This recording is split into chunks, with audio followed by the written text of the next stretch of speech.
buenas tardes a todos. Muy reconocido con esta gran afluencia el día de hoy, con la Casa LAM, con el periódico La Jornada y muchos de los mejores reporteros del país que hoy nos acompañan en esta reunión. Agradezco mucho a todos los ponentes también que generosamente decidieron acompañarnos. Todos ellos, como podrán apreciar, son grandes conocedores del tema. Y yo voy a sacrificar el tiempo de mi intervención para que ellos puedan realmente usar sus 20 minutos para solo presentar un marco del momento en que nos encontramos en este debate sobre la así llamada Reforma Peña de la Salud.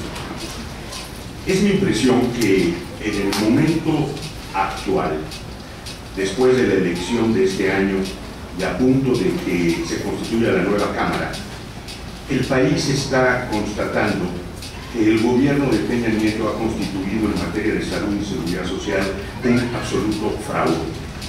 Ha perdido 3 años en aras de seguir presentando una demagógica propuesta de seguridad social universal que está detenida en la Cámara de Senadores en materia de la pensión universal, del seguro de desempleo y de las reformas del sistema de ahorro preventivo, todos temas fundamentales que hoy no vamos a tocar.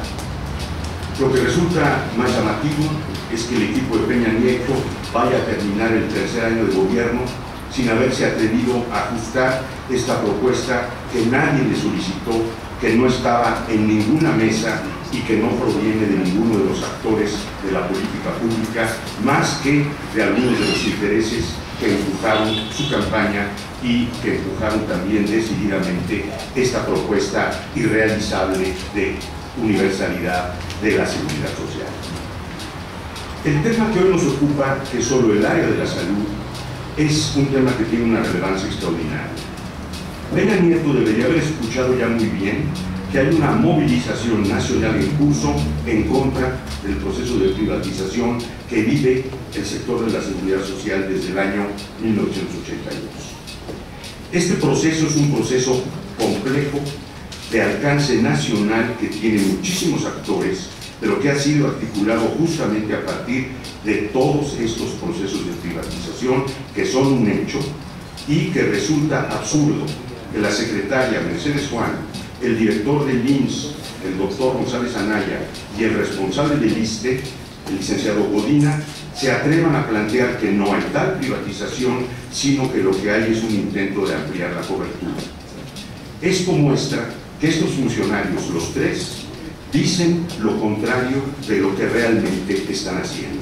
Los 3 deberían ser relevados del cargo en el siguiente periodo, ajustando justamente el final del sexenio de Peña Nieto. Junto con esta evidencia nacional que tenemos ahora, una movilización que denuncia la verdad de los procesos privatizadores, tenemos una segunda arena de mucha relevancia. Esa arena consiste en la propuesta que hizo la secretaria Mercedes Juan durante 27 meses para modificar el artículo 4 constitucional, degradando el derecho a la salud a los paquetes básicos del Seguro Popular. La secretaria Mercedes Juan, igual que Peña Nieto, expresa un sentir inverso a lo que la población requiere. Nadie le pidió a Peña Nieto un sistema de salud universal, sino se le pidió que mejorara servicios. Nadie le pidió a la secretaria de Salud que se degradara el derecho de la salud a través de los paquetes básicos del Seguro Popular, y sí se le ha pedido, por el contrario, que el gobierno mexicano amplíe el catálogo de prestaciones a los padecimientos que hoy nos enferman y matan. Tanto el presidente como su secretaria son sordos. Están haciendo exactamente lo contrario de lo que la población les está pidiendo. Este debate en torno a la degradación del derecho a la salud ha cogido un tono, vamos a llamarle esotérico, porque la secretaria de Salud pretende hacernos pasar esta degradación del derecho a que ganáramos garantías explícitas, acceso efectivo solo a los paquetes del Seguro Popular.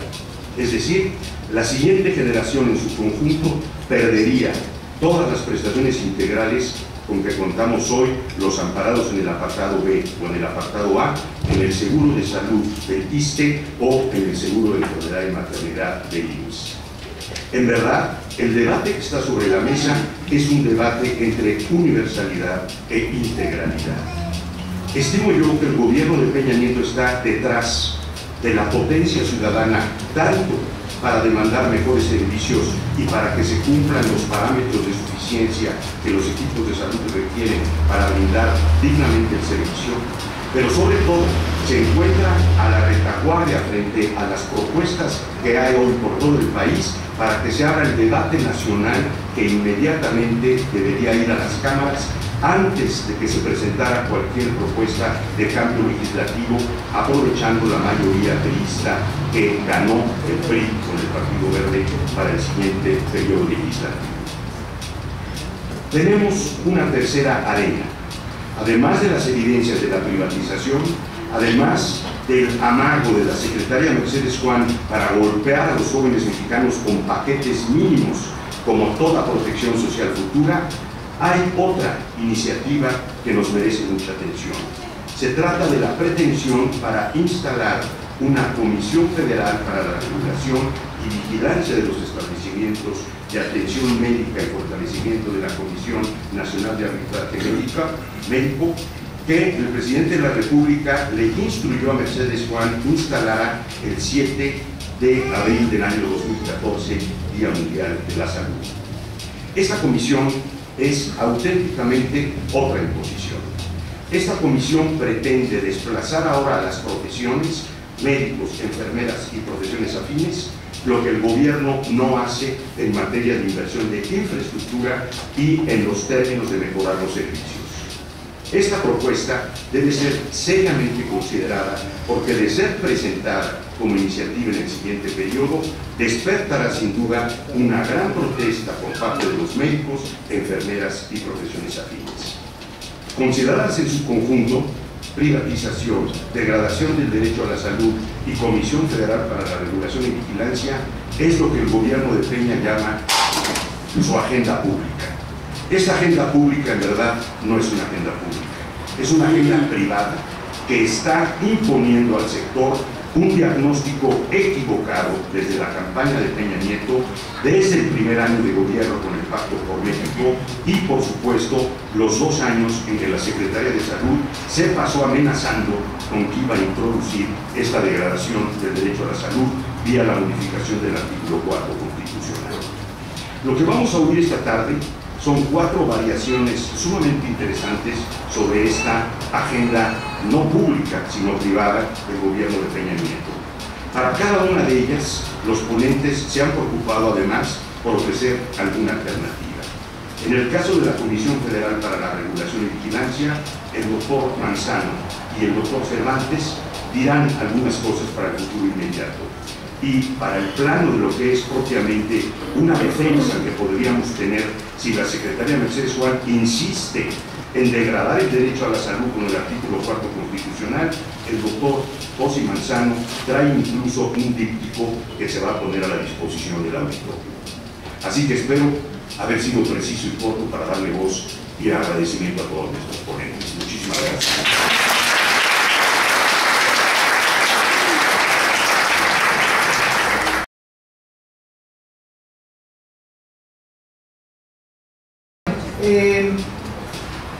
Siempre tengo un dilema de por dónde empezar cuando se trata de hablar de la reforma de salud en nuestro país, en México. Si empezar por el principio o empezar por el final. Y ahora voy a tener que estar alternando. Mi ponencia se llama La reforma de salud en México, a paso de cangrejo o la trampa de la universalización. Las piezas del rompecabezas. Es muy extenso el nombre, pero tiene mucho sentido si uno considera que la reforma de Peña Nieto es la reforma de Zedillo, no me voy más atrás, es la reforma de Fox y es la reforma de Calderón. Entonces, es una reforma de largo plazo, no es una reforma que va a venir, es una reforma que está en marcha con mucha mayor claridad desde la reforma o desde la expedición de una nueva ley del Seguro Social en 1997. Entonces no es una, cuando en todo caso lo que tendríamos en el siguiente trienio, veremos la profundidad o no de lo que se planteó el gobierno de Peña Nieto en el Plan Nacional de Desarrollo 2013-2018 o en el programa sectorial de salud de este sexenio.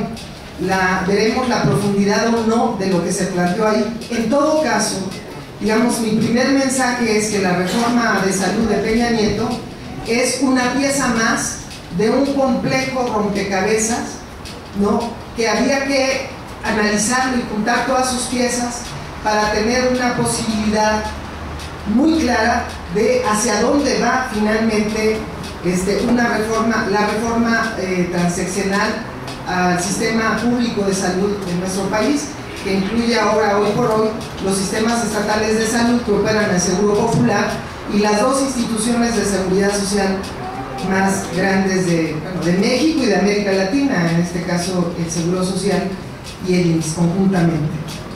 El ISSSTE, perdón. ¿En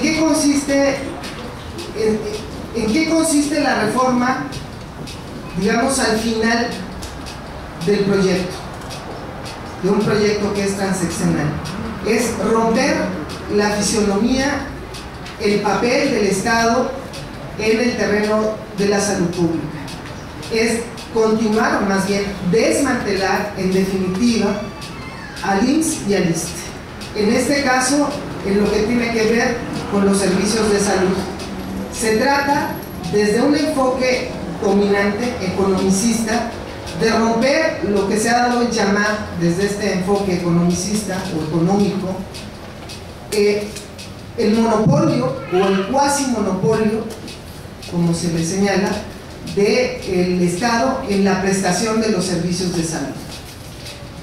En el caso mexicano, las instituciones de salud y de seguridad social manejan miles de millones de pesos provenientes del financiamiento tripartito tanto al Seguro Social como al ISSSTE y de impuestos generales que se van hacia el financiamiento ahora, hoy por hoy, al Seguro Popular. Parte de estos fondos son fondos que están siendo demandados por el sector privado de la economía en materia de servicios de salud. Tanto el sector de servicios privados que con sus personal y sus instalaciones atienden o dan servicios de salud, como por intermediarias financieras en materia de salud, que son las instituciones especializadas en servicios de salud creadas, por cierto, por reforma de ley, de la Ley de Instituciones y Sociedades Mutualistas de Seguros en 2001, en el año 2001. Entonces, miren ustedes, según los informes anuales que entrega el IMSS y el ISSSTE al Congreso de la Unión y al Presidente de la República, de acuerdo con esos informes, la población cubierta mexicana en aseguramiento en salud estaría abarcando a 147.1 millones de mexicanos al cierre de 2014, cuando, de acuerdo con las proyecciones de CONAPO, la población total mexicana al cierre de este año son 120 millones de mexicanos. Entonces, se señala por ahí que hay un problema ahí, en todo caso, de duplicidad de la cobertura. Hace unos días, la Secretaria de Salud, en una entrevista con el periódico La Crónica, señalaba que en realidad la población cubierta total, tanto por instituciones públicas como por instituciones privadas y otras instituciones, está hablando de 100 millones. Si esto es así, estarían descubiertos 20 millones de mexicanos todavía. Pero bueno, son cifras institucionales, no sabemos ni a quién creerle, pero de lo que se trata entonces, como fue en el caso de pensiones, es romper, como digo, la columna vertebral en la prestación de los servicios de salud. Sobre todo me referiré del IMSS y del ISSSTE, porque ahí está la mayoría de mexicanos siendo atendidos. De acuerdo con la información que tenemos institucional, 71 millones tienen cobertura de servicios de salud en el Instituto Mexicano de Seguro Social. Si quitamos IMSS Progresa, que son 11.7 millones, que son población en condiciones de marginación o de pobreza extrema, el IMSS se hace cargo de 59 millones de mexicanos, entre ellos, por cierto, casi 7 millones de estudiantes de nivel medio y superior. El ISSSTE está cubriendo a 12.2 millones de mexicanos entre trabajadores, entre pensionados y entre familiares de trabajadores y pensionados. El Seguro Popular estaría cubriendo a 57.3 millones de mexicanos a través de Pemex, Sedena y la Secretaría de Marina, a casi 2 millones de mexicanos, y en instituciones privadas de salud se estarían atendiendo 1.8 millones de mexicanos, y en otras instituciones que no se especifica a 900,000 personas. Entonces, de lo que se trata en el caso del IMSS y el ISSSTE, decíamos que estaría cubriendo a 59 millones más 12 millones de mexicanos y manejando más de 400,000 millones de pesos en servicios o para la financiación de los servicios de salud a través del esquema tripartito, en donde aporta el trabajador, las entidades y dependencias, las empresas privadas y el gobierno federal. La reforma está dirigida al corazón de los servicios de salud de estas dos instituciones. Se trata de pasar, y yo pongo el modelo hasta el final, hacia donde va, de pasar a un esquema público-privado, un esquema con mayor intervención y participación del sector privado de medicina, un esquema en donde, para que se pueda con competencia público-privada, o sea, puros elementos económicos, una nueva organización del modelo de salud basado en modelos, en aspectos económicos, en donde para alentar la competencia, que sería la madre que permitiría generar calidad en estas instituciones y en el Seguro Popular, se trataría de romper uno de los principios básicos con los que se otorgan los servicios de salud en instituciones que no tienen en absoluto finalidades de lucro o fines de lucro, que es, como ustedes saben hoy, todos aportamos al IMSS y al ISSSTE, o quienes tenemos un empleo formal, aportamos todos a partir de cuotas que se fijan en la propia ley, pero todas las cuotas llegan a un solo fondo, y de ese fondo de financiamiento se financian pues las prestaciones de salud de todos los derechohabientes, sin distinción de otra naturaleza que no sean los asegurados a estas instituciones. Entonces, ¿cuáles son los principios que rigen la prestación de servicios? Que todos los trabajadores se financian sus riesgos entre todos, sus riesgos de salud. Los trabajadores de altos ingresos se solidarizan, y esto no puede ser controvertido, en matemática y actuarialmente explicable. Los trabajadores de más altos ingresos, a todos nos fijan una cuota por igual, excepto a los trabajadores del IMSS que no aportan, quienes están inscritos de 1 a 3 veces el salario mínimo. Pero todos nos aportamos con una cuota, pero no es lo mismo la aportación o lo que llega de recursos de un trabajador que aporta con un salario mínimo a un trabajador que aporta o que está inscrito con 25 salarios mínimos, que son los límites inferior y superior para dar de alta a los trabajadores en el Seguro Social, y en el caso del ISSSTE de 1 a 10 salarios mínimos. Entonces, con independencia, evidentemente entran más recursos de los trabajadores de más altos ingresos al fondo, y hay una redistribución y un enfoque de mayor equidad, porque los trabajadores de altos ingresos se solidarizan con los trabajadores de bajos ingresos. El otro principio de prestación de servicios de salud es que los trabajadores jóvenes se solidarizan con los trabajadores de mayor edad, y los trabajadores jóvenes o sanos se solidarizan con los trabajadores enfermos. Alguna vez los sanos requeriremos la necesidad de atención a la salud y acudiremos al servicio. Entonces se trata de una gran compañía de seguros que no tiene fines de lucro, ¿no? Y que para recibir los servicios desde un curita hasta una cirugía corazón abierto no implica copagos o pagar más. Entonces, el esquema que se está planteando, no por Peña Nieto, sino con mucha claridad, de Zedillo, Fox, Calderón y Peña Nieto, con una pieza más que colocaría en estos 3 años del andamiaje para romper este principio, es romperlo a partir de establecer algo que viene en todos los documentos, en todos los programas sectoriales de estos 3 sexenios, con 4 sexenios, que es establecer la libertad. Ya no se habla de asegurados, sino la libertad de los usuarios. Estamos hablando de mercados, la libertad de los usuarios del Seguro Popular, del IMSS y del ISSSTE para elegir a su prestador de servicios. Y esto encierra en sí mismo, sin hablar mucho más del modelo, encierra en efecto el cambio drástico del principio que hemos estado, del que hablé en este momento.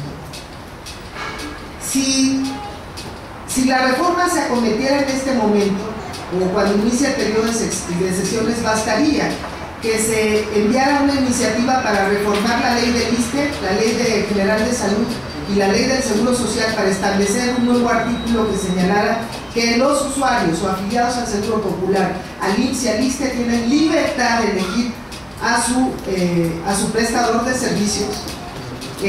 Estaría implicando, por ejemplo, si el Sistema Nacional de Salud, como dice el artículo 5 de la Ley General de Salud, incluye no solo a las instituciones públicas de salud, sino también a las instituciones privadas, la libertad de elección no solamente sería del IMSS al ISSSTE, o del ISSSTE al Seguro Social, o del Seguro Popular para complementar en el mercado, comprando otra cobertura superior por las instituciones de seguros de salud, o del Seguro Popular al ISSSTE, o del Seguro Popular al Seguro Social.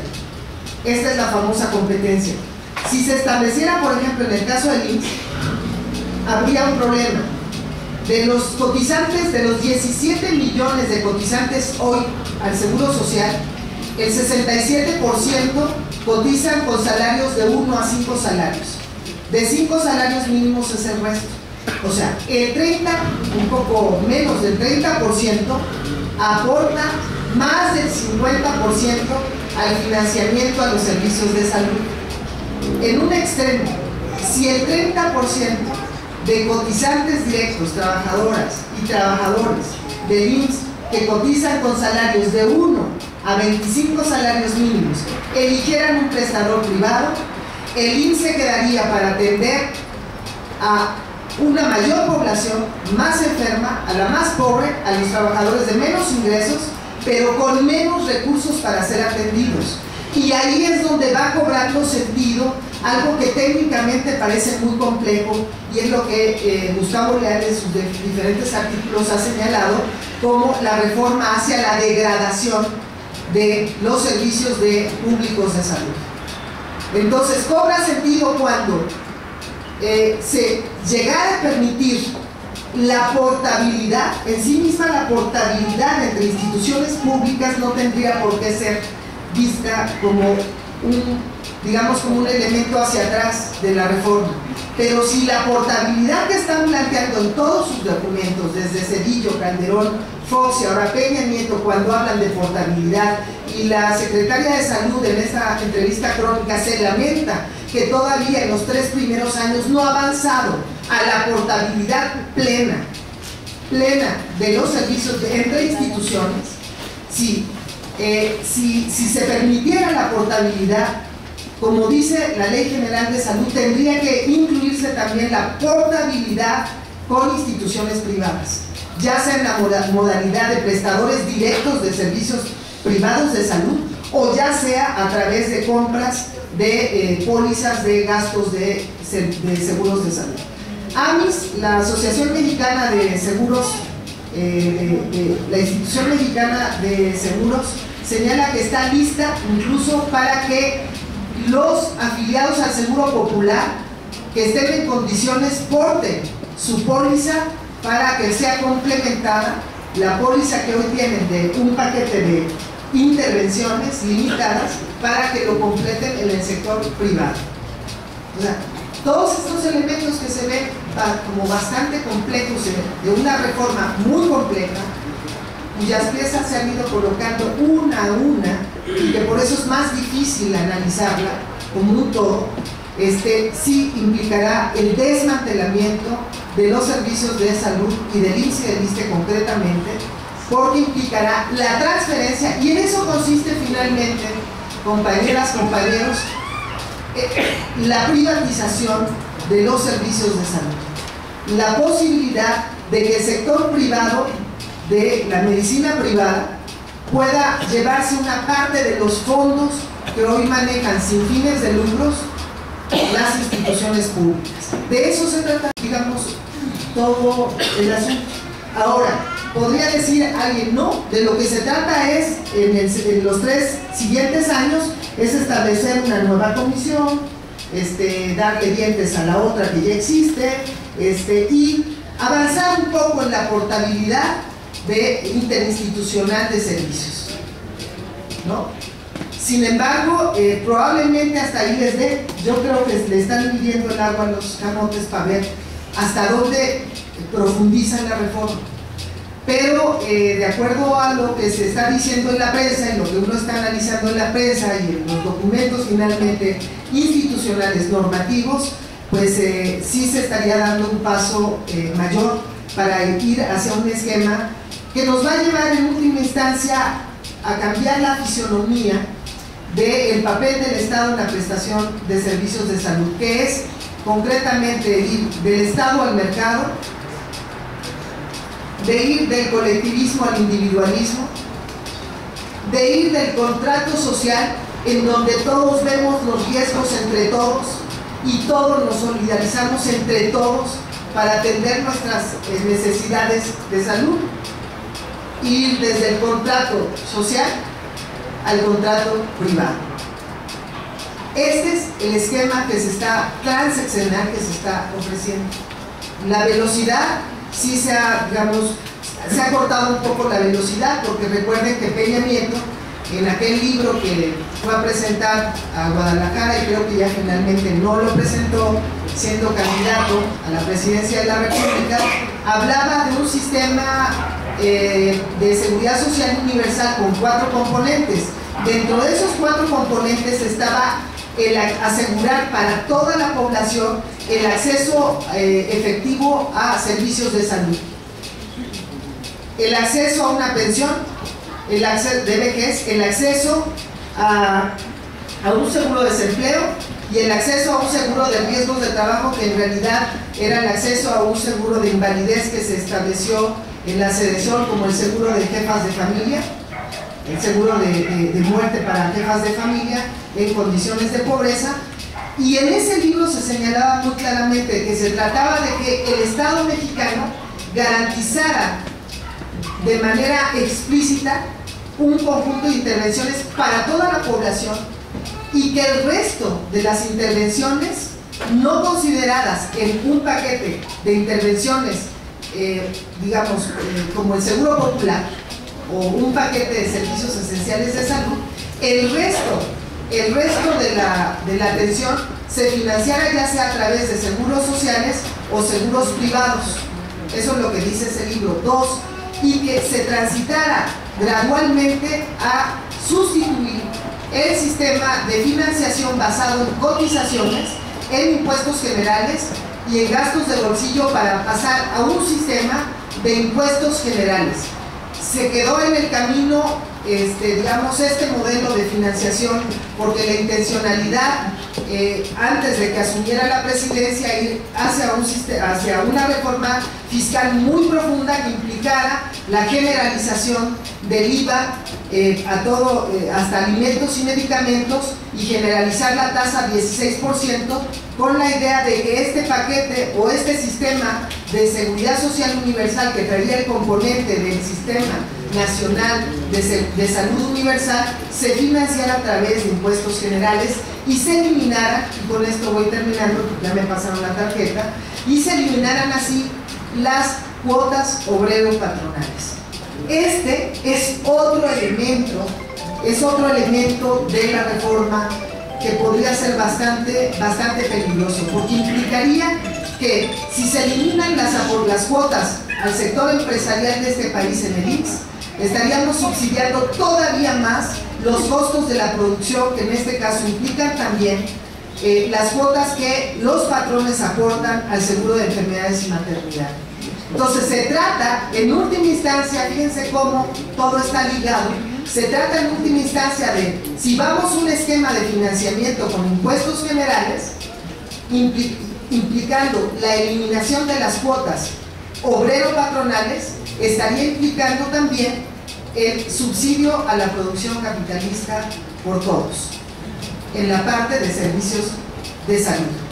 Se trataría, desde este esquema, de abaratar todavía aún más la mano de obra, porque para las empresas privadas que están demandando la profundización de esta reforma, esta que implique eliminar o disminuir las aportaciones o las cuotas patronales, que ya se hizo en 1997 con la nueva ley, al disminuir el 33% la aportación de los patrones, ahora van por más. Se trata que los patrones ya no aporten a la seguridad social, porque eso, en un esquema muy bonito, implicaría que serían más competitivos, porque bajarían los costos de la producción, en este caso el costo de la contratación de mano de obra, y la economía mexicana aumentaría productividad vía degradar, ahí sí, o digamos abaratar aún más la mano de obra. Entonces vean cómo va cobrando sentido este modelo aparentemente, o que se nos pone como universal. Por eso el modelo no es universal, no tiene nada que ver. Lo que se universalizaría sería un paquete de intervenciones y nada más, como responsabilidad para el Estado. Y algún ministro de la Suprema Corte, con esto finalmente termino, dice, es que está muy bien, hoy el derecho a la salud es difuso, no sabemos hasta dónde, los jueces tienen problemas para, cuando hay una demanda, saber hasta dónde se puede cubrir o no, o se puede demandar a las instituciones. Entonces se trata de reformar el artículo 4 constitucional para establecer que el Estado va a garantizar un paquete de servicios o garantías explícitas o servicios efectivos de salud, pónganle como le pongan, pero entonces ya tendrían los mexicanos la posibilidad de demandar al Estado, pero por un paquete. Si yo voy y de este paquete no me atienden, entonces yo sí demando, le ahorro la tarea al juzgador, porque el juzgador dice, sí, no te dieron el curita, porque las cirugías a corazón abierto no van a estar ahí, no te dieron el curita, entonces sí se puede demandar a la institución pública o privada porque te den el curita o cualquier otra intervención que esté dentro del paquete de servicios de salud.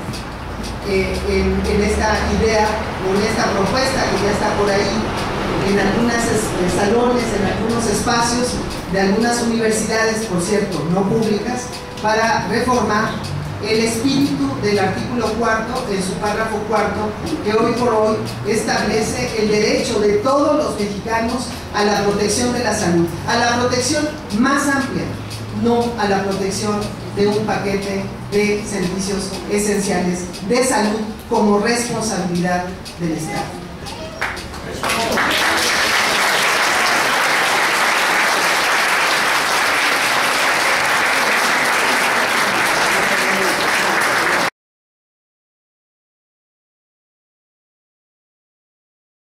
El privilegio que me significa la invitación para participar en este foro. Pero creo que es importante ubicar este proceso, hablaba la doctora, en el contexto histórico del país. Hay una gran inquietud entre médicos que hablan al colegio, que nos comunicamos por la red, y de muchos ciudadanos que están hechos bolas y no entienden lo que es la universalidad. Se piensa en general que es una creación o que es una inspiración de algún iluminado de los de Fonsalud, o algún compromiso internacional que está presionando, como es, ¿sí?, a la política de salud de México. Sin embargo, en la última asamblea que tuvimos en el COME, un compañero se paró y nos dijo: señores, la aspiración de atención universal a los mexicanos nos viene desde siempre. Estaban haciendo la República cuando nos manifestamos en los sentimientos de la nación. Hay que revisar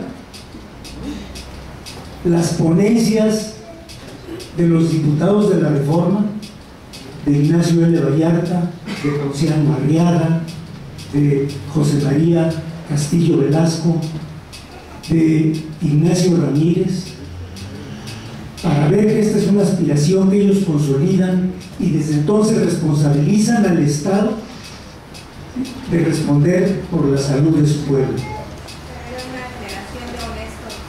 En la Revolución lo ratificaron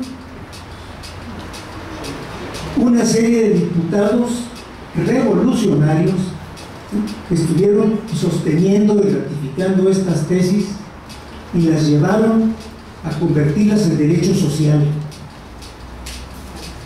¿Quiénes? Pascual Orozco, Eulalio Gutiérrez,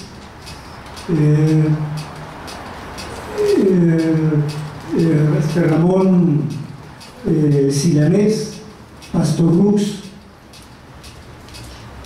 diputados de esa talla fueron los que permitieron que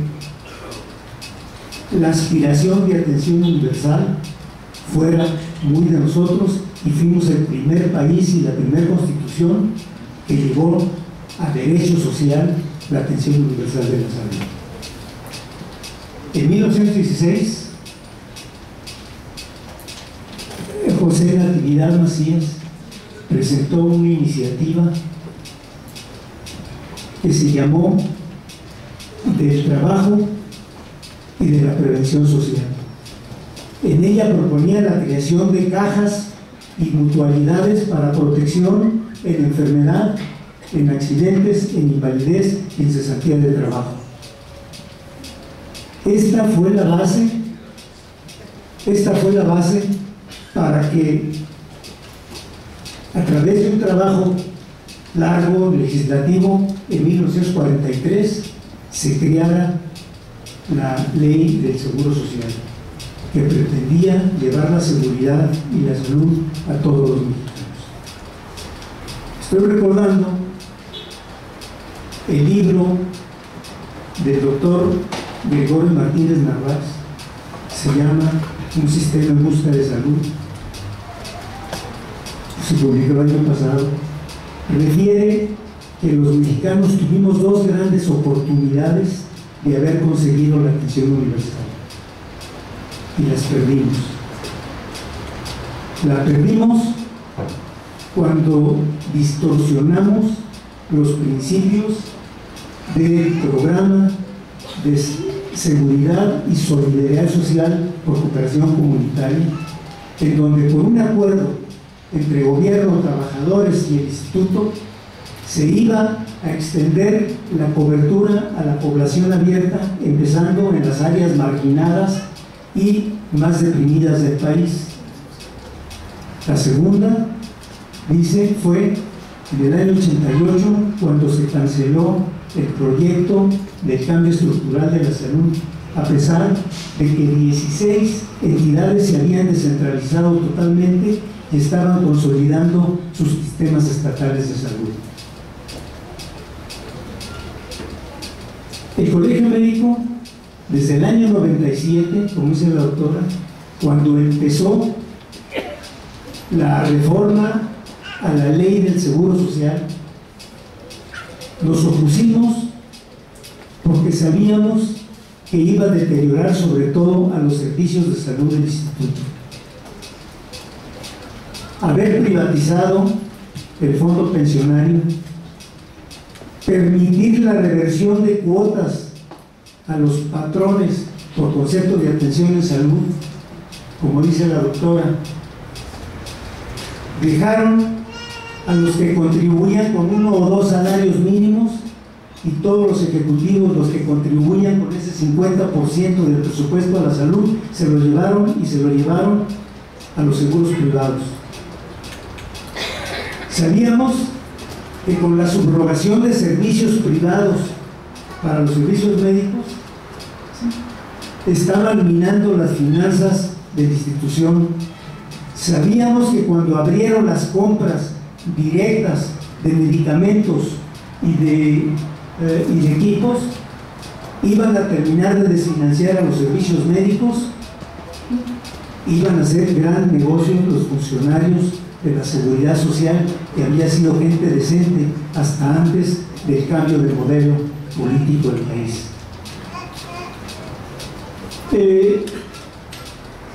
La crisis realmente de los servicios médicos en la seguridad social empezaron con esta reforma.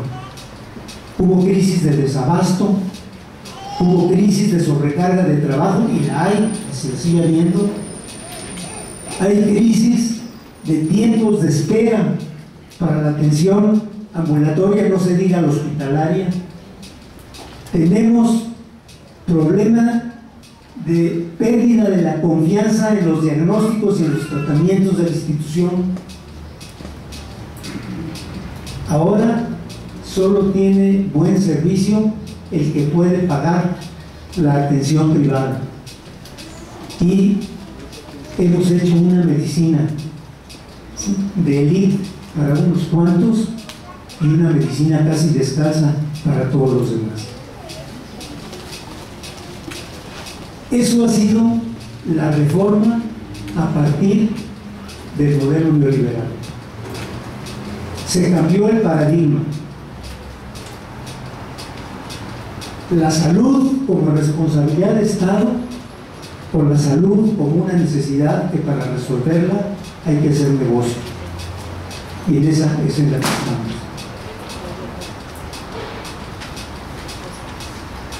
Después de la destrucción de estos proyectos, que sí pudieron habernos llevado a la universalidad, pero entendida como la entendemos los mexicanos y que nos viene desde el origen de nuestra república, ahora que la medicina es negocio, que solamente tiene a la medicina plus acceso un número muy pequeño de la población, todavía nos están restringiendo nuestro derecho a la atención integral de la salud, es como se le dio a los mexicanos. Yo siento que con el Seguro Popular que nació rebasado, porque no tenía en infraestructura, rebasado en planeación, rebasado en recursos, y que envía a la población afiliada a atenderse a los servicios públicos de salubridad, a los sistemas estatales de salud o al programa IMSS Oportunidades, es un proyecto que ahora, como decía la doctora, está armando un patrón único de población afiliada. Eso le va a permitir no duplicar los servicios, le va a permitir programar más correctamente, y le va a permitir, además, si crea ese fondo único de recursos para la salud, pagar por acto médico realizado a los prestadores de servicios. Pero si analizamos esto que hemos mencionado, el comportamiento de la llegada del gobierno neoliberal de la Madrid para acá, cuando firmamos la carta de intención, sucedieron todas las barbaridades que han sucedido. Haber entrado en este proyecto, se ha agudizado la diferencia entre los que tienen posibilidades de pagar y tienen grandes hospitales donde se respeta la dignidad del enfermo, se le pone toda la atención, y los servicios casi descalzos que estamos padeciendo en los servicios públicos y en los de la seguridad social. Ya hubo un proyecto desde el año 2004 presentado por el colegio que en parte se está orientando. Nosotros proponíamos que la Secretaría de Salud, tan inútil como es para operar servicios, se dedicara únicamente a funciones normativas y regulatorias. El Seguro Social, que es el que tiene experiencia en la operación de los servicios, asimilara toda la operación y ejecución de la atención a la salud, porque eso iba a permitir establecer niveles de atención, optimizar los recursos. Propusimos, además, de que este cambio estructural se financiara con fondos públicos. No es posible que un gobierno mercachifle como los que hemos tenido, ¿sí?, dice que no le alcanza a atender a la salud. Pues, ¿cómo le va a alcanzar si tenemos el presupuesto más bajo de América, de los presupuestos más bajos de los países de la OCDE? Y resulta paradójico el último informe de la OCDE. Es de escándalo la evasión fiscal por del IVA y el impuesto sobre la renta en México. Entonces, ¿tenemos recursos o no tenemos recursos para pagar la salud? Y con ese presupuesto vergonzante que nos dan para atender la salud, todavía nuestra secretaria propone crear una fiscalía para vigilar la calidad de la atención.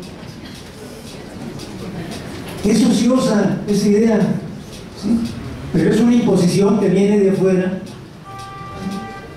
Y estas gentes, yo creo que no conocieron en mínima parte lo que es ser nacionalista. Creo que he podido ubicar más o menos este movimiento dentro de nuestra trayectoria histórica, pero veo tres trampas en este momento en el Seguro Popular.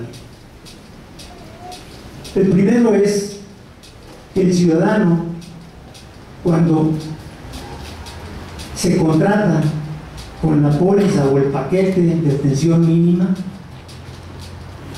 implícitamente está renunciando a la atención integral a la que tiene derecho constitucionalmente. Segundo, la segunda trampa consiste en que al emplear la credencial para solicitar el servicio, ese servicio acotado, está también renunciando al derecho constitucional que en este momento tiene de que con su pura presencia se le deben de proporcionar servicios médicos en cualquier parte. La tercera es más peligrosa, que por con la bandera de la universalidad se nos generalice la aplicación del IVA a medicamentos y alimentos. Sería una vergüenza que en México, con 60 millones viviendo por debajo de la línea de pobreza, con un 90% de la población mal alimentada, se nos ponga un impuesto por comer. Y todavía más, que una población envejecida, que una población empobrecida y una población enferma con crónicos degenerativos, se nos aplique también un impuesto por curarlos. A ese grado nos lleva esta ruta, a ese grado nos lleva esta ruta. Lo dejo para comentarios próximos y espero que quienes somos nacionalistas, pues nos espera una larga resistencia a estos intereses extraños de esta línea de gobierno. Muchas gracias.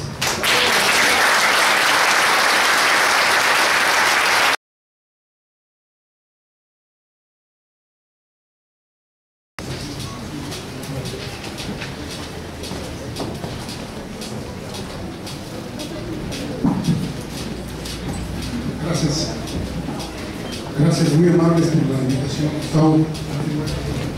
Y gracias a ustedes por la oportunidad de recibir estas palabras que tenemos por ustedes desde Chiapas, en una ponencia que titulamos Ganancias, los cambios en el sector de salud de México, ganancias de pocos, pérdidas de muchos. Es innegable que la situación de salud del país se encuentra en un estado delicado, casi se podría decir que de pronóstico reservado. La medición de los indicadores de salud colectiva, sobre todo los que atañen a los grupos más vulnerables, como por ejemplo muerte materna, tuberculosis, desnutrición, así lo demuestra. Aún sin reforma alguna, seguimos en franco retroceso.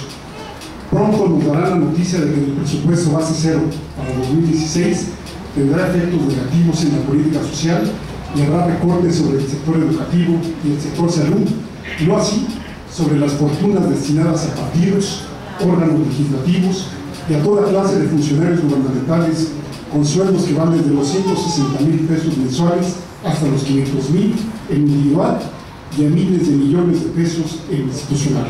Y hablo aquí de partidos políticos, comunicación social, compra de armamentos, entre otros.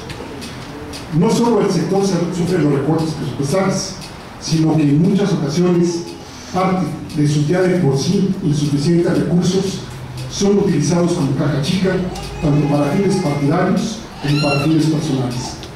¿Y qué decir de la calidad de la atención recibida?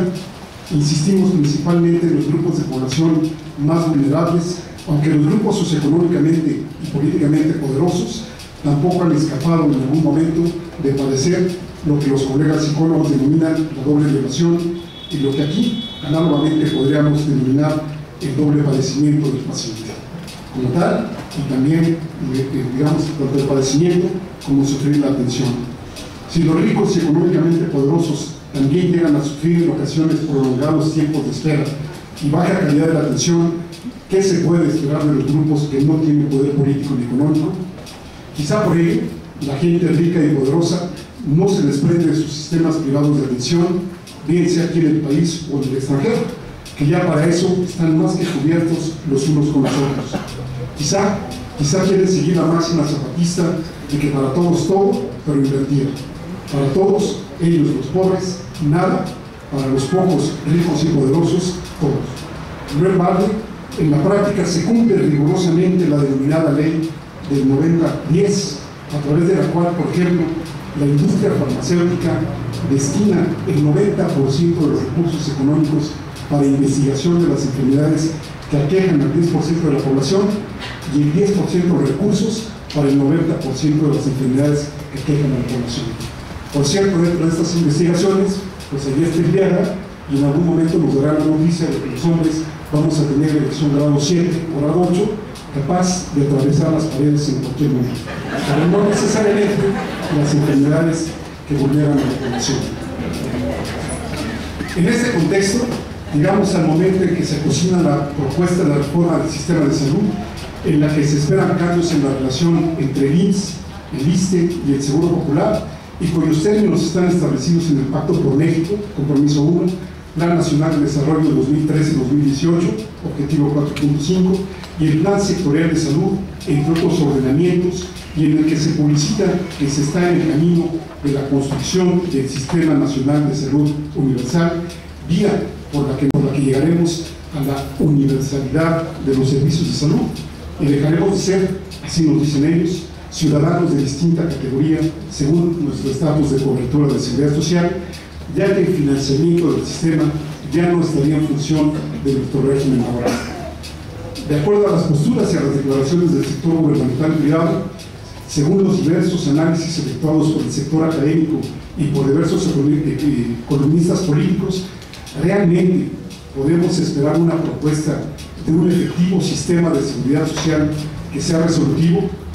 No, definitivamente no. Bastaría hacer un repaso de las declaraciones de la secretaria de Salud, Mercedes Juan, o de sus intelectuales, por no llamarlos tecnócratas, acerca de cuál es su visión de las reformas del sector salud que tienen en mente, para darse cuenta de lo que nos espera, en caso de que permanezcamos pasivos, y que finalmente es una continuidad, como ya me antecedieron, del proceso de resquebrajamiento del sector salud en México y la continuación del retiro, cada cual y cada día sin retorno, de las obligaciones del Estado mexicano. Al igual que en el terreno educativo, la reforma, por llamarla de alguna manera, en el sector salud se vislumbra eminentemente administrativa para ahorrar recursos, no para destinarlos en el propio sector salud, sino para evitarse, en la medida de lo posible, tener que cubrir gastos en este sector que pocos votos y muchos problemas da. ¿Hay algún componente de integralidad en la reforma que cada vez se enuncia con mayor proximidad, además de medidas efectivas, no declarativas ni virtuales, que mejoren la calidad de la atención? No.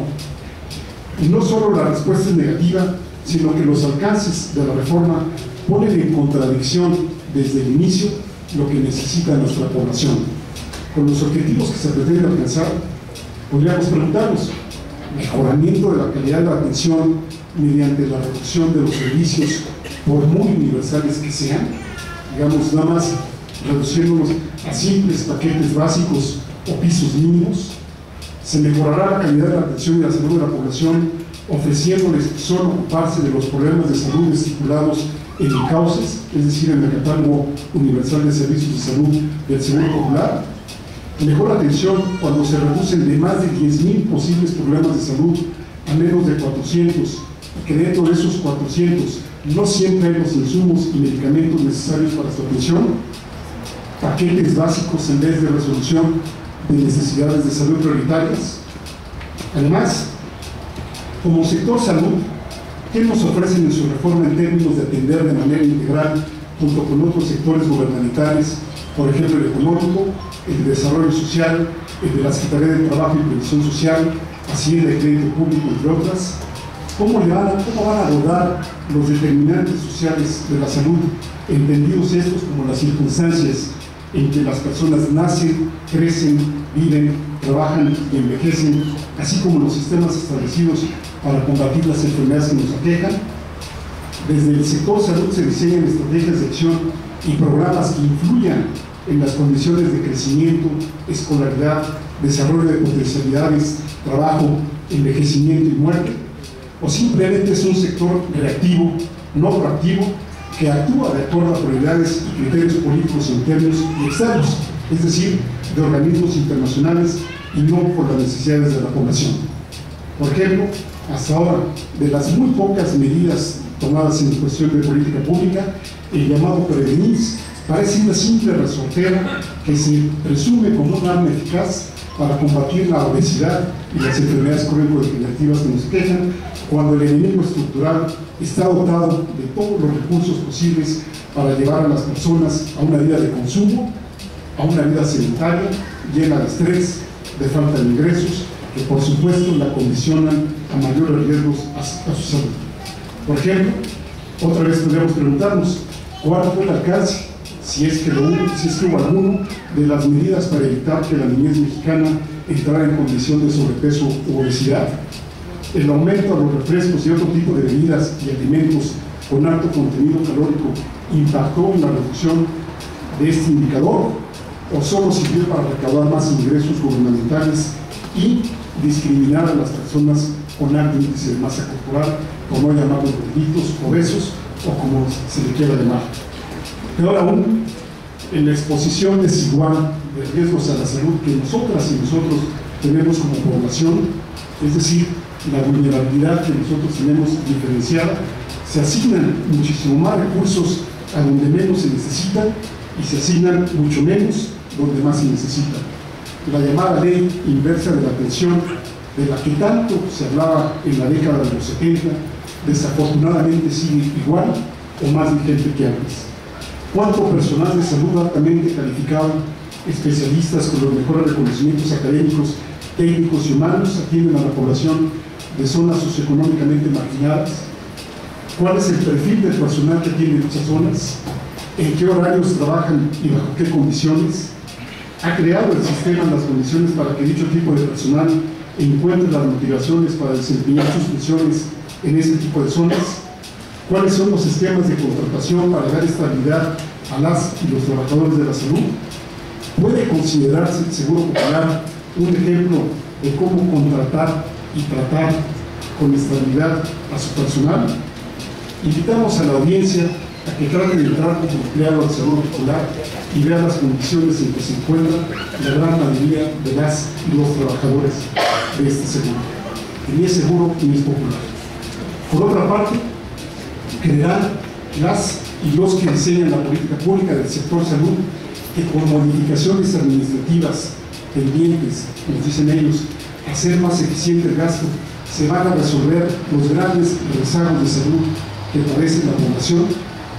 Insistimos, se tomará la molestia de considerar el papel de los determinantes sociales de la salud en un país en donde el 1% de la población más rica, es decir, estamos hablando de 1.205.000 habitantes, de entre 120 y 125 millones de personas, que posee el 21% de los ingresos y tan solo el 10% concentra el 64% de la riqueza.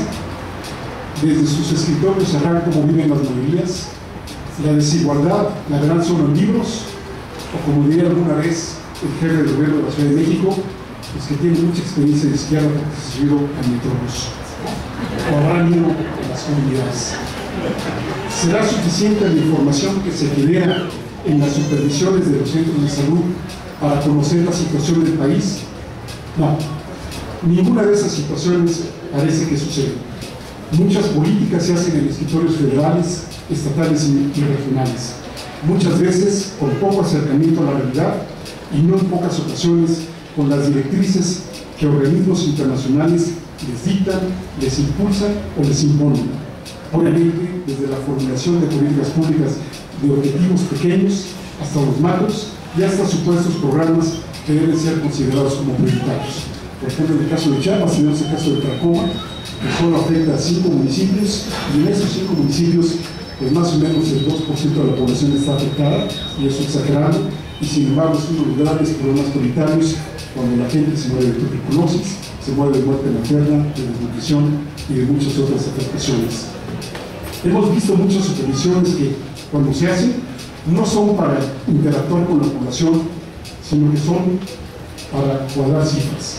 No son para que la población se involucre precisamente en la planeación y organización de sus servicios de salud, sino que en la gran mayoría de las ocasiones los vemos ahí, los veíamos, o los vemos cuando entran y los vemos salir, pero a los 2 o 3 días después de que cuadran cifras, números y formatos. Escasas son las veces en que los supervisores dialogan y escuchan a la población en la que están ubicados los centros de salud. Llegan así, insistimos, en cerrarse con este personal durante uno o más días para dejar listos los informes mensuales, trimestrales o anuales, según corresponde. La desigualdad y la falta de acceso a servicios de salud se agudizan aún más en el país. En 2002, la riqueza del 1% más rico, Carlos Slim, Germán Larrea, Alberto Valleres y Ricardo Salinas, era del 2% del Producto Interno Bruto. En 2014 ya era del 9%, mientras el aumento del PIB en México como país es apenas del 1% anual. Asimismo, en el ámbito mundial, de 2007 a 2012, el número de millonarios descendió al 0.3%, en cambio en México aumentó 32%. El salario mínimo hasta inicios de este año es el equivalente al 25% de 1976. 23 millones no pueden adquirir la canasta básica. De 2012 a 2014 aumentó en 2 millones el número de pobres, y a eso habría que aumentar los efectos de la salud en la población, de las muertes producto de la guerra, por llamarla de alguna forma, contra el narcotráfico, estimadas en más de 168,000 entre 2007 y inicios del 2015. Habría que sumar el número de desplazados por la pobreza, conflictos y violencia, en un rango que va de los 200,000 al millón de personas. Las víctimas no tan indirectas, como huérfanos, viudas, familias rotas, ruptura del tejido social, entre otros aspectos, así como, por supuesto, los respectivos costos de atención y el impacto que conlleva en el sector productivo, en la inseguridad del país y en la todavía descuidada y desatendida salud psicoemocional de la población.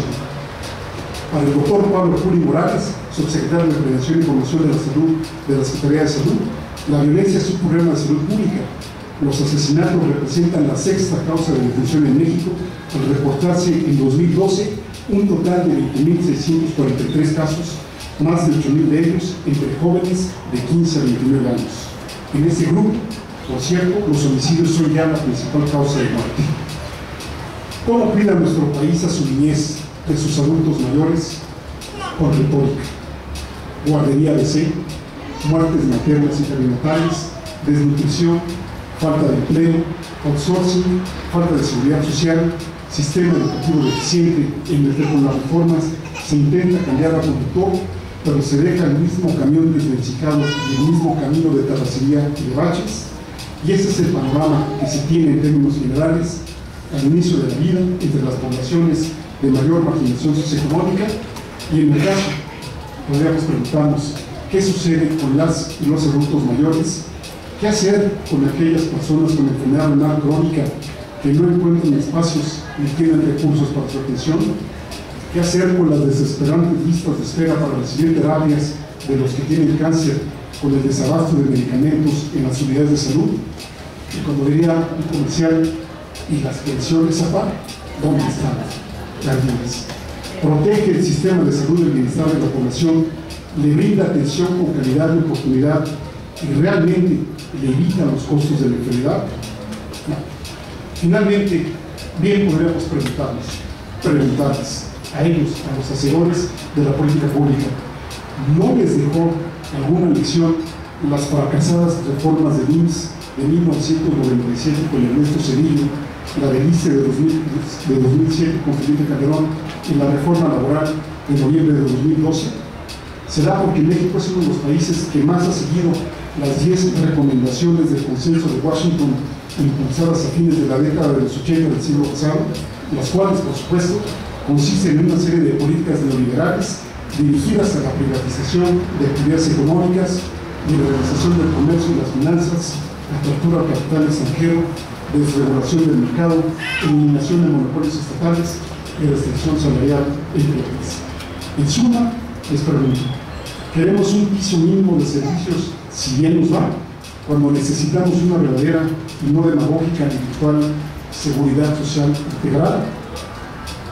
A 11 meses de la desaparición de los de Ayotzinapa, vivos los queremos, vivos los llevamos, vivos los queremos. Gracias.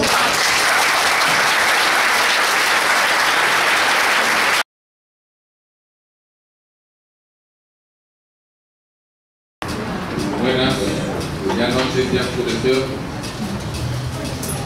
Muchas gracias por la atención que nos brindan a todos nosotros y espero aportar algo un poquito diferente de lo que ya han ido hablando. En los años 90 empezó en auge la medicina basada en evidencias para tener un ejercicio más objetivo, práctico, real de la medicina. Mientras nosotros hacíamos medicina basada en evidencias, parece que se gestaba, y así le puse a la ponencia, la reforma basada en mentiras. Y voy a decir el por qué. El antecedente de esto yo lo ubico con Milton Friedman, tal vez algunos lo conozcan. Uno de sus alumnos más preferidos fue Gil Díaz, y uno de los alumnos preferidos de Gil Díaz fue Ernesto Zedillo, y Ernesto Zedillo fue el que llegó a entrarle con ganas a toda esta reforma que, como dijo aquí la maestra Lilia, empezó desde aquel entonces a centrarse un poquito ya más en estas modificaciones. Mencionaban lo que se destina para medicina,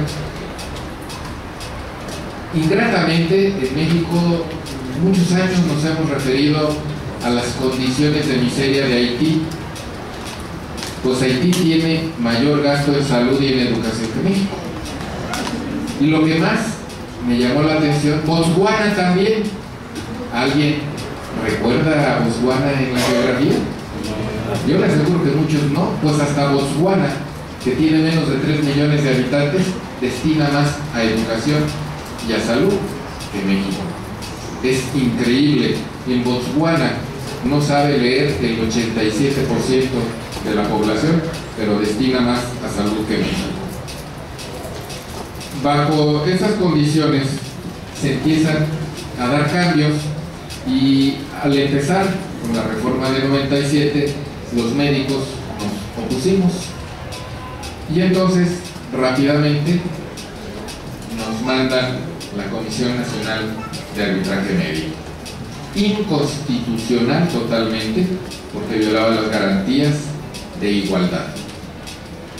Pero los médicos en ese momento nos tomaron fuera de base, no nos amparamos en los 15 primeros días que la ley nos da, y no nos hemos podido sacudir ese engendro, del cual mucha gente se ha visto cómo sacan dictámenes que no satisfacen a las personas. Y es que ponen de perito a un médico general, el cual llega y dice: la operación que hizo el neurocirujano estuvo mal. ¿Cómo un médico general va a dictaminar a un neurocirujano? Dentro de la Federación Nacional de Colegios Médicos introdujimos en el año 2000 varias iniciativas. Entre ellas estaba la de que los peritos deberían de tener igual o mayor capacidad de aquel que se estaba siendo sometido a una pericia, y no se nos ha tomado en cuenta. La CONAMED, que ha dado más sinsabores que buenos resultados, sigue ahí porque no nos pudimos organizar para ampararnos.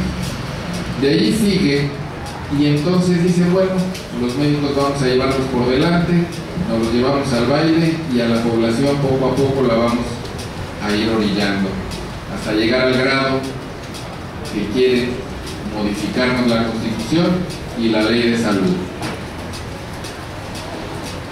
Sin embargo, en estos últimos meses, médicos, enfermeras, grupos de activistas, colectivos, se han dado cuenta que ya no nomás tenemos que defendernos los médicos, la sociedad en general tiene que defenderse, porque el daño es para todos los habitantes de México. Un daño que va a ser llevado a cabo por los diputados, por los senadores, que dicen ser nuestros representantes, pero no se representan ni a ellos mismos, porque no son capaces de decir: yo fui a mi comunidad, tomé la opinión, hice un consenso y voy a votar en el Congreso por él. No, la democracia la acabaron en México hace 2-3 sexenios. Ahora vivimos una partidocracia. Le preguntan a un diputado: ¿y cómo va a votar en esto? Bueno, nuestra bancada se va a pronunciar. Es decir, no son nuestros representantes, hacen lo que el jefe de bancada dice. De ahí que decía el doctor César Mann que nuestros legisladores son de dobles verdades y de triples mentiras. Y ahí llegamos a la mentira. ¿Por qué llamar el trabajo mentira? Bueno, pues vamos a ver desde dónde empezó con Cedillo a implementarse. Desde que una persona empezó a falsear datos en la Organización Mundial de la Salud. Imus Group está reportado en Lancet. Después de 3 años de estarle diciendo a esta persona: tienes que dejar de mentir en tus reportes, y al ver que esta persona no dejaba de mentir, tuvo que publicar en Lancet, la revista más grande de publicaciones médicas y de más tradición en todo el mundo, tuvo que publicar en desagravio las mentiras de Julio Frank Mora, que había dicho a todo el país, mentiras gracias a las cuales Cedillo lo trae a México, y luego Fox lo nombra secretario de Salud, y que ha sido director de Funsalud, y de ahí Mercedes Juan trabajó con él, y entonces pues ya sabemos que una cadena de mentiras se va haciendo, como dijo Goebbels, una mentira a base de repetirse, terminan aceptándola como si fuera una verdad.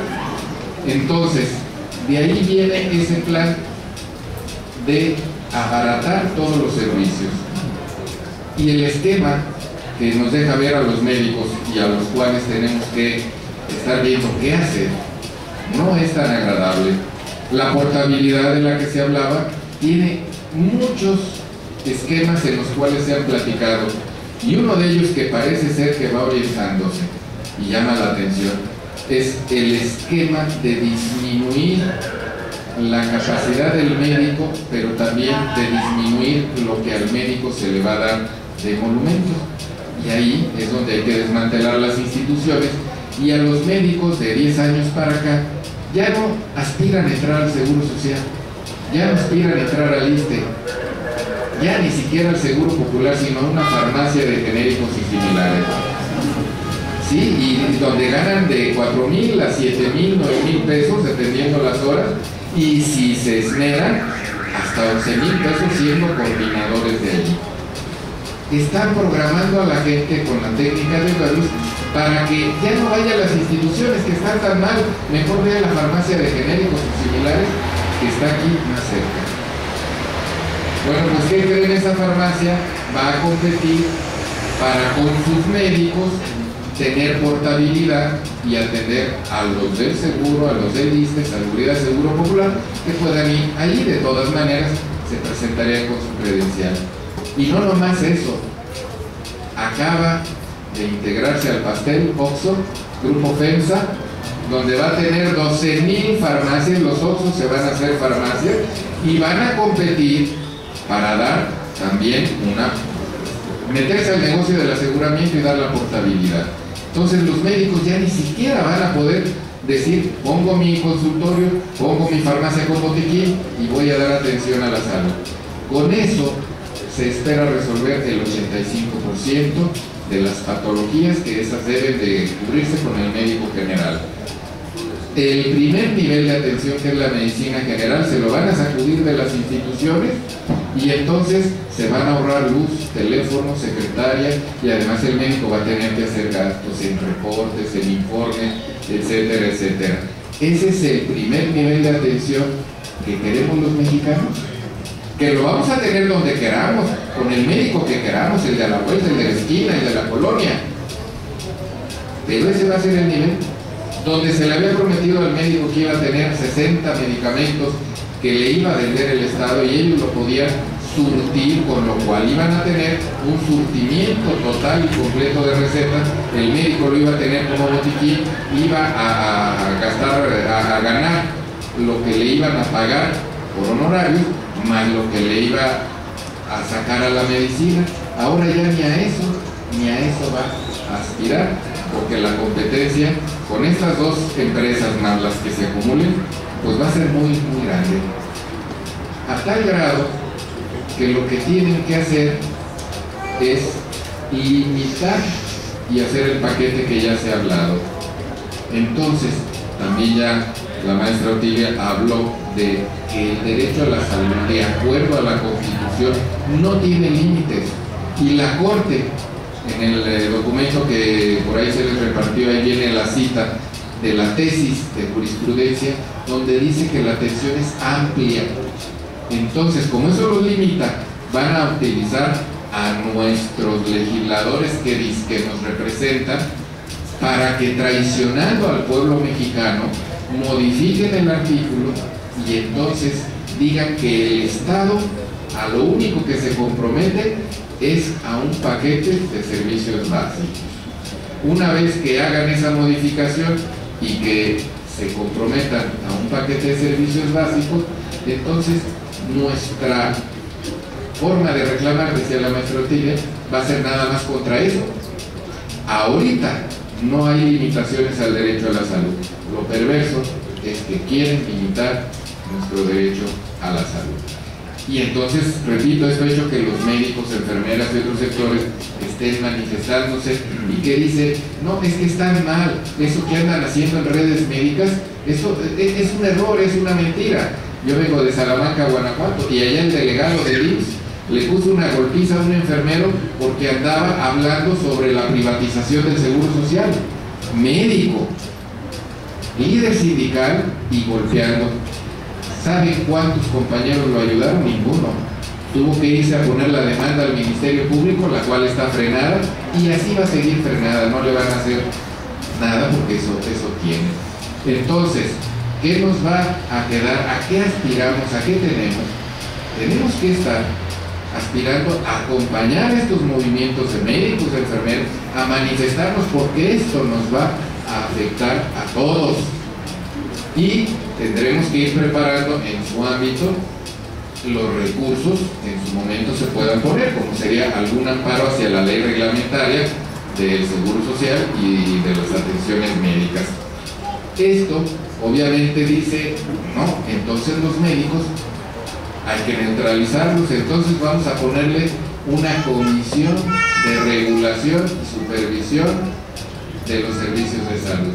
¿Para qué? Para que aquel que me estorbe, voy y le cierro su consultorio. Ahora, ¿quién lo va a revisar? Ahí es donde los colegios médicos estamos proponiendo. Si la ley de profesiones dice que será el organismo que auxilie a la autoridad administrativa en las labores, los colegios se han ofrecido desde cuando los peritos hicimos cursos para formación de peritos médicos y nunca nos hicieron caso. Siempre la CONAMED tiene peritos de médicos generales y algunos casos especialidades, pero así hemos visto que un ginecólogo hace una pericia de un cardiólogo, etcétera, cosas que son totalmente ilógicas y sin embargo se dan. Entonces tendremos nosotros en el mismo tenor, y lo hemos estado haciendo, nosotros ofrecemos que si van a imponer esa comisión, los colegios médicos, de acuerdo a la ley de profesiones, puedan implementar esa supervisión. Porque además va a ser una supervisión de ¿qué? ¿De carencias? ¿De la nada? Esa comisión va a revisar que hagan bien que si no se tiene con qué trabajar. Entonces, dentro de los proyectos que se están manejando, incluso ya fuera del país, hay revistas de fuera del país donde hablan del proyecto mexicano, están hablando de que se deba de priorizar las cosas que se van a atender, y así utilizan el término costo de oportunidad, que lo traduciríamos costo efectivo, costo beneficio. Es decir, vamos a darle a mayor número de personas, poquito, pero cumplírselo, que al menor número, cosas más grandes, pero que matan, no importa. Es decir, vamos a hacerle su paquete básico, como les dije en alguna ocasión en este mismo recinto, es un seguro vitacilina, perdón por el gol, para golpes y raspones que sean leves. Tome usted vitacilina, qué buena medicina. Nada más va a ser para eso. Las cosas graves van a tener que agarrar una póliza extra y pagárselo a los privados, o bien, si tienen a un Oxxo o un Cini, les va a decir yo mismo te vendo la otra póliza y te doy el servicio completo. A eso es a lo que aspiramos, a eso es a lo que nos vamos a estar sujetando. Entonces tendremos que estar viendo como pueblo, yo es el exhorto como médico, como abogado, les digo, ya cada quien tiene que luchar por su vida, porque esto lo van a sacar a como de lugar, así como nos impusieron la comisión de arbitraje médico, nos van a dar un madruguete con esto, y si no estamos preparados, la solución, que puede ser amparo contra la ley reglamentaria, porque para ampararnos ante una reforma constitucional va a estar difícil.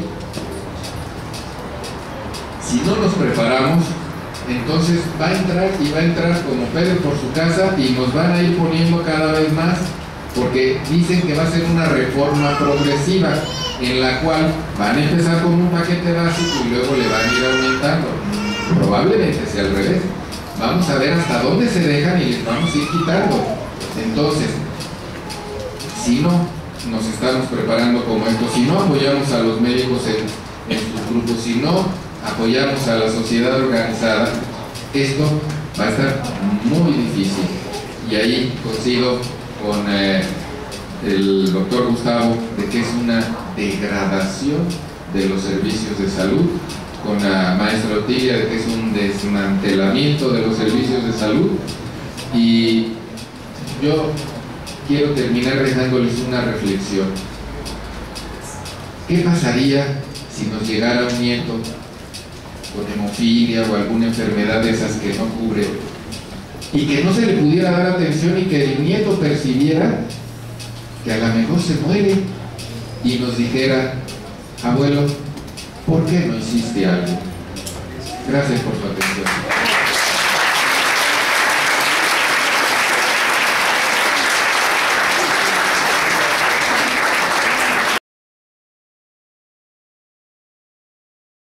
Habemos muchos en el público, o sea, bueno, muchas gracias. Bueno, son tres. La tercera, a lo mejor, feministas de patrimonio, podemos platicar. Allá afuera. Oye, es más como personal.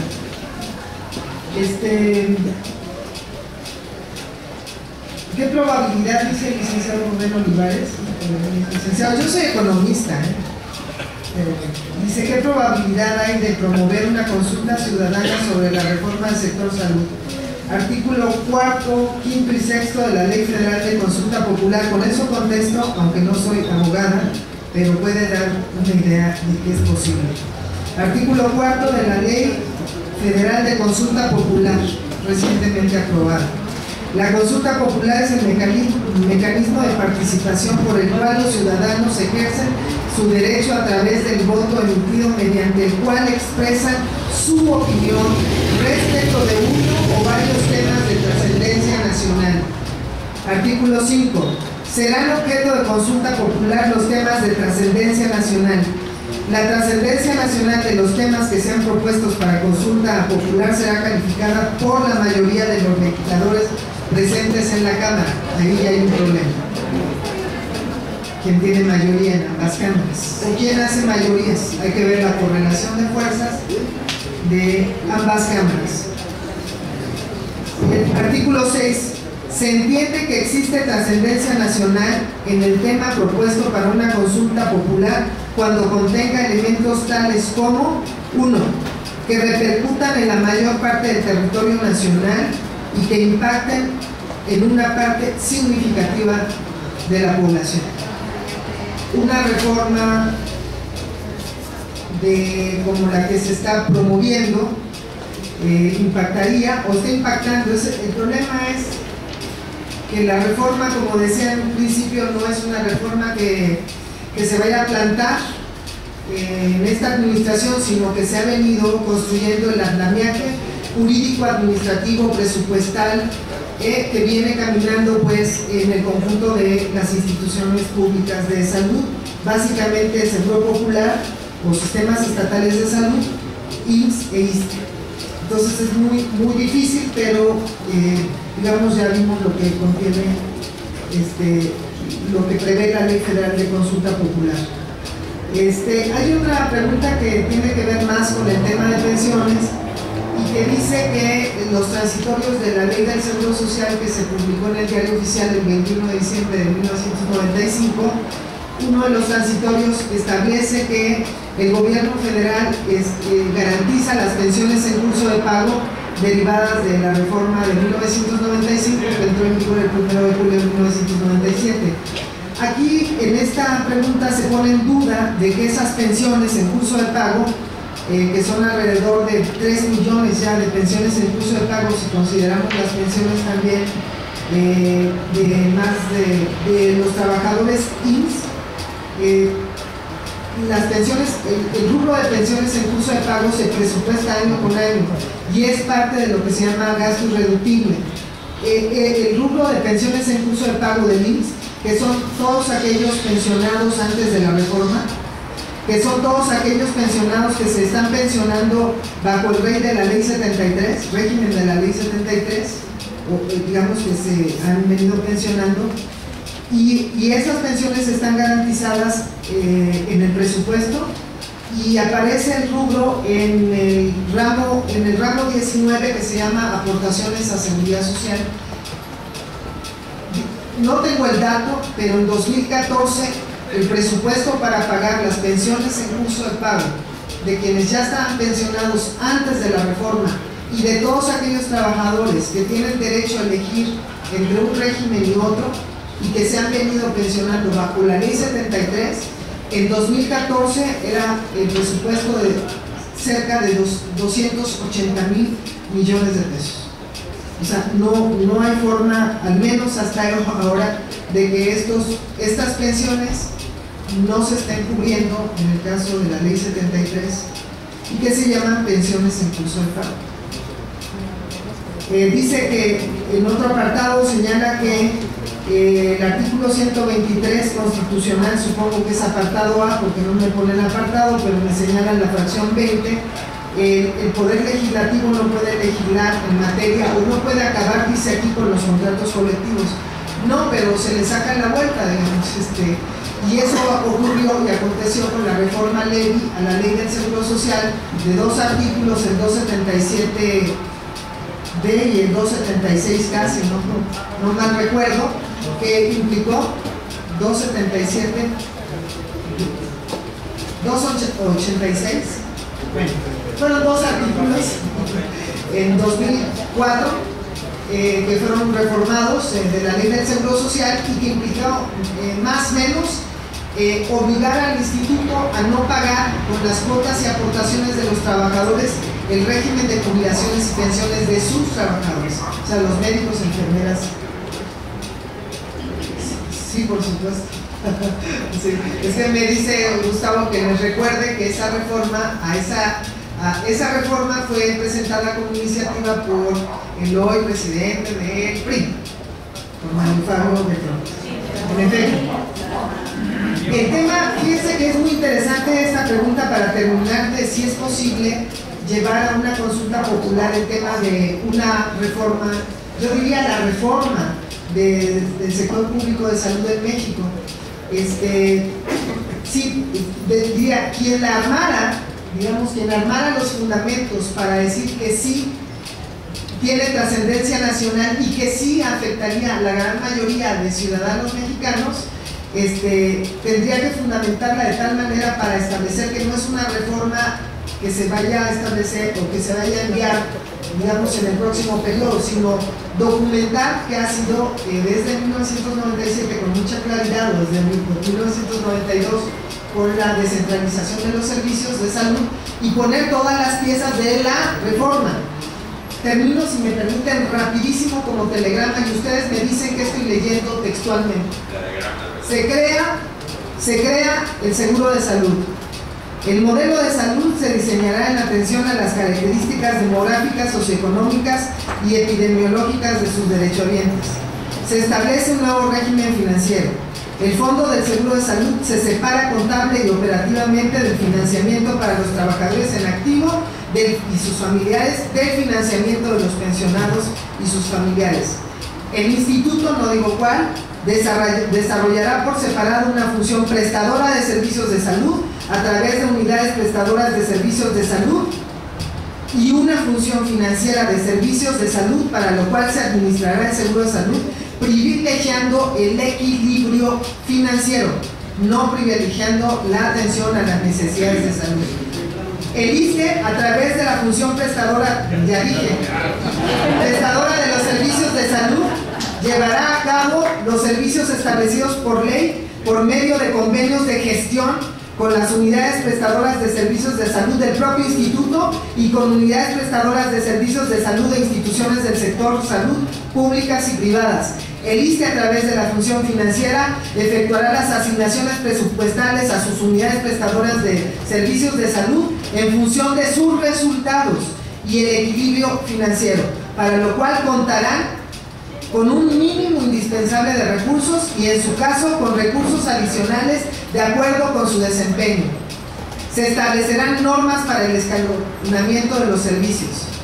Los servicios de salud los prestará el instituto directamente o por medio de convenios con instituciones del sector salud públicos y privados. Dichos convenios se celebrarán preferentemente, esto fue una reforma, un cambio que se le hizo del sector de la oposición de ambas cámaras, se celebrarán preferentemente con instituciones públicas.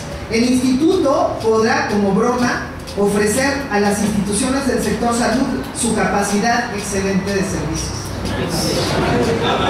Esto no es algo que se vaya a hacer.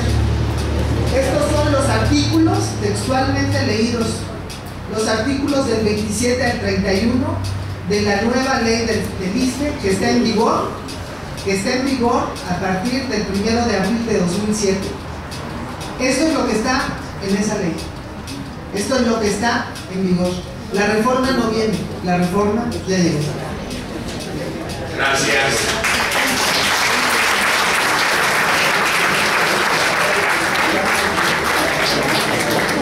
Gracias, Rodríguez. Viene el doctor Cervantes, por favor.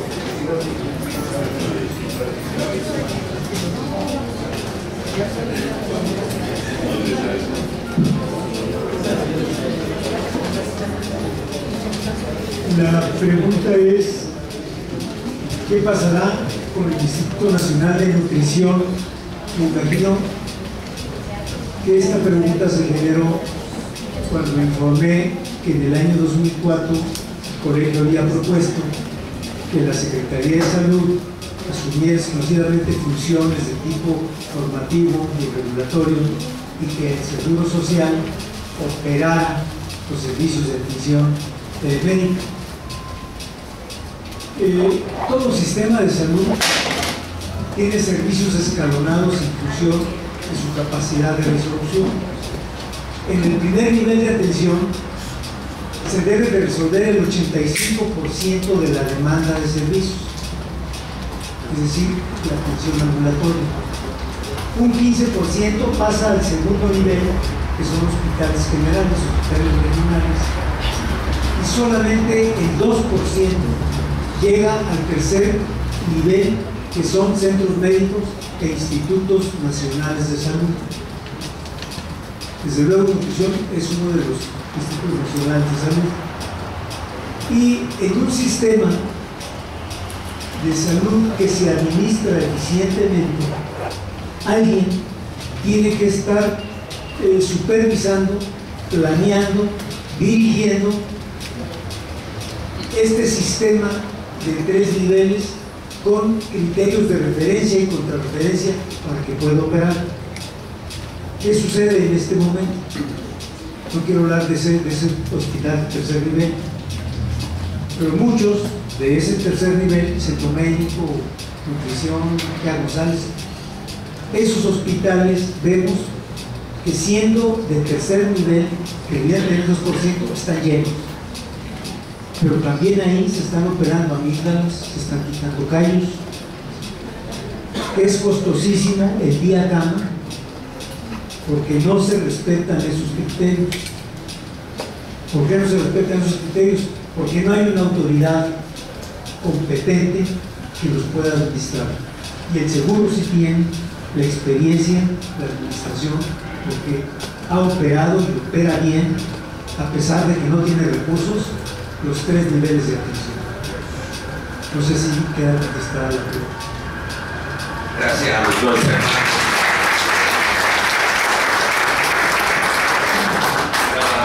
El doctor Héctor Javier. La primera pregunta es, ¿estarán incluidas las enfermedades neurológicas como la epilepsia y las enfermedades mentales en el catálogo de enfermedades que se piensa tener en el Seguro Universal? Podríamos decir que no. Yo los invito, por ejemplo, a que googleen y busquen el catálogo universal de servicios de salud y verán, bueno, ya verán ahí el listado que viene, y también, por ejemplo, busquen el catálogo internacional de enfermedades, ¿sí? Para que vean la diferencia, digamos, de listados que hay entre uno y otro, y que no necesariamente corresponden a la necesidad. Bueno, las que van a quedar no corresponden, como ya nuevamente lo dijeron, a las necesidades que tenemos como población, ¿no? Obviamente cuestiones que tienen que ver con enfermedades crónico-degenerativas, por ejemplo, la que más me viene a la mente ahora es las enfermedades renales, pues por nada, ¿no? Entonces, existe un documento, proyecto, en el que puntualmente se establecen todas las afirmaciones y se mencionan cambios, modificaciones, etcétera, respecto a la Universidad de la Salud. Bueno, eso lo pregunta Hermila, perdón, Hermila, por el comercial, con Gustavo Leal. Ha habido una serie de documentos donde se ha venido escribiendo puntualmente, digamos, todas las voces que tienen que ver desde el sector gubernamental, el sector privado y el sector social, en las cuales pueden ver perfectamente la cronología de lo que se ha venido, digamos, cómo se han venido cambiando las cosas y cómo se han ido haciendo, ¿no? En este año sacamos 2 publicaciones que tienen que ver pues, precisamente con la universalidad de los servicios de salud, y quizá con Gustavo se podría poner de acuerdo para ello, ¿no? Sí que los hay, ¿no? Pero hay un seguimiento muy puntual. Finalmente, si ustedes creen que a pesar de los compromisos internacionales para la privatización y el liberalismo, las burguesías nacionales e internacionales permitirán rectificar la política de salud, no, pues son las promotoras, ¿no? A la burguesía mexicana y a las internacionales pues les interesa el dinero, ¿no? Y donde hay lana, hay intereses, y ellos pues no se pintan el corazón a ver cuáles son las necesidades de la población. Ya lo hubieran dicho. No lo han hecho, no veo los motivos por los cuales puedan cambiar. Ahí está Carlos Slim, ahí está el mismo que realiza, que de alguna forma lo único que nos acostumbran a nosotros es ser una sociedad de beneficencia y no una sociedad de justicia. Entonces yo creo, como alguna vez Tomás Mojarro decía cada fin de semana en sus programas, que somos un pueblo de ratones gobernados por unos gatos, y los gatos cada que tengan hambre nos van a comer, haciéndoles mal lo que nos pase o nos deje de pasar.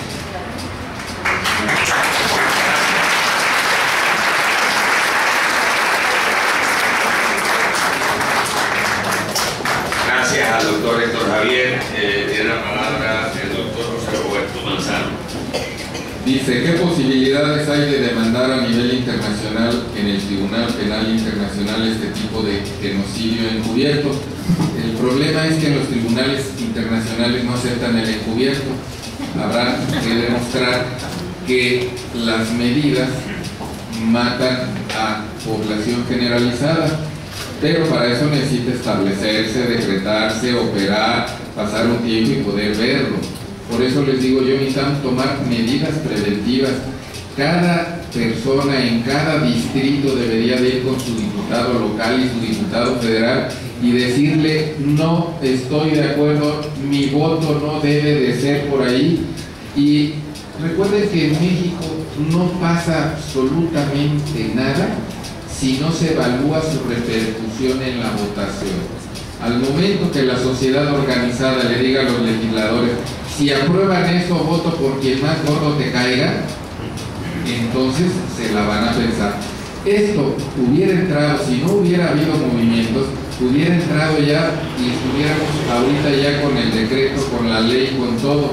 Si se ha estado deteniendo es porque ha habido repercusiones. Veíamos cómo, curiosamente, hoy antes de este foro fueron a reinaugurar una unidad de enfermos renales. ¿Sí? ¿Por qué? Imagínense nada más cómo se van a polarizar los servicios médicos. A los médicos que tengan las unidades de diálisis les van a calificar por resultados de la glicemia en sangre. Entonces, imagínense un médico le dice, mira, tu enfermo anda en 250, ahora la diálisis te la voy a pagar en 500. Oye, ¿sabes qué? Tu enfermo anda en 280, ahora te voy a dar 400. El médico va a decir, ¿sabes qué? Yo ya no juego contigo. Sí, así de plano van a empezar. Nomás para que se den una idea, en el estado de Guanajuato funciona en el Seguro Popular, que es la base de todo esto, la subrogación a los hospitales Ángeles, al Hospital Arana de la Parra. Yo como traumatólogo, tengo compañeros traumatólogos en donde han operado a pacientes, por decir un antebrazo, una fractura de antebrazo, lo valoran, lo programan, lo estabilizan si es diabético, lo operan 2 días, lo dan de alta, lo ven en su consultorio, las 2 semanas le quitan suturas, etcétera. Lo que le dan es 1,200 pesos de honorarios y tienen 14 meses de retraso en cubrir sus honorarios. Ellos ya pagaron impuestos ante Hacienda y están con la zozobra de si les van a pagar. ¿Qué va a pasar? Que la mayoría de los médicos va a decir, ¿sabes qué? Con el seguro, con el Instituto Nacional Universal de Salud no juego ni a las canicas, prefiero no ganar, que el que tenga, mejor con uno que bien cobre, y entonces la medicina se va a polarizar a la del que tenga contra el que se tenga que aguantar con lo que haya. Entonces, para aprobar el genocidio va a estar muy difícil, pero todo genocidio se puede demandar. Muchas gracias.